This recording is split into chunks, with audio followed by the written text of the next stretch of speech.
আজি আমাৰ মহাপুৰুষ শ্ৰীমন্ত শংকৰদেৱ সত্ৰত আমাৰ পূৰ্বপুৰুষসকলে এই সত্ৰখন স্থাপন কৰাৰ পৰাই দৌল উৎসৱ পালন কৰিছিল আৰু সেই উদ্দেশ্যে আমাৰ বাপসকলে পিতৃ মাতৃসকলে যি স্থাপন কৰে সত্ৰখনৰ নীতি নিয়ম অনুসাৰে আৰু আজিও আমাৰ দৌল উৎসৱ পালন কৰি আছে। এই আজি দৌল উৎসৱৰ আমাৰ তৃতীয় দিন।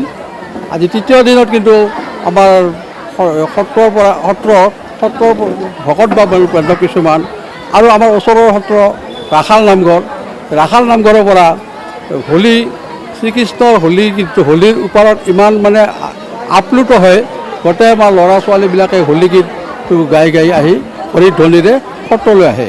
এই হোলী গীতত কাৰ কিমান মানে হোলী গীতৰ মানে বেছি সৌন্দৰ্য হৈছে সেইটো আমি ইয়াতে সত্ৰত হোলী গীতৰ প্ৰতিযোগিতা পতা হয় আৰু এই প্ৰতিযোগিতাত যিসকলে প্ৰথম দ্বিতীয় তৃতীয় স্থান ল'ব তেওঁলোকক এটা মাননি এটা দিয়া হয় আৰু সেই মাননিটো আমাৰ উদযাপন সমিতি এখন থাকে, এই উদযাপন সমিতিয়ে টকাটো মাননিখিনি যোগাৰ কৰি দিয়ে আৰু এনেকৈ এই সত্ৰত আজি 1935 চনৰ পৰাই দৌল উৎসৱটো পালন কৰি আহিছিল, আজিও পালন কৰি আছে।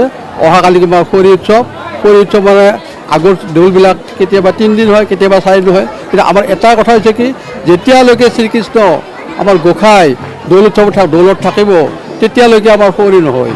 এতিয়া আজি গোসাঁই আমাৰ ৰাতি 10টা বজাত আমাৰ গোসাঁই দৌলৰ পৰা নামিব, তাৰ পাছত আমাৰ খৰি আৰম্ভ হ'ব আৰু এই খৰি আৰম্ভৰ দিনাই ইয়াৰ পৰা আমাৰ 2টা বজাত সত্ৰৰ পৰা গোসাঁই আমাৰ যাব ৰাখল ঘৰত যাব, তাতে হেক্টা খাব, হেক্টা খুৱাই আহি পুনৰ গহে আমাৰ শ্ৰীকৃষ্ণ ঘূৰি আহি ইয়াতে আমাৰ এখন ডাঙৰ এটা উৎসৱ মুখৰ হয়, সেইটো হৈছে বাঁহ ভাঙা উৎসৱ।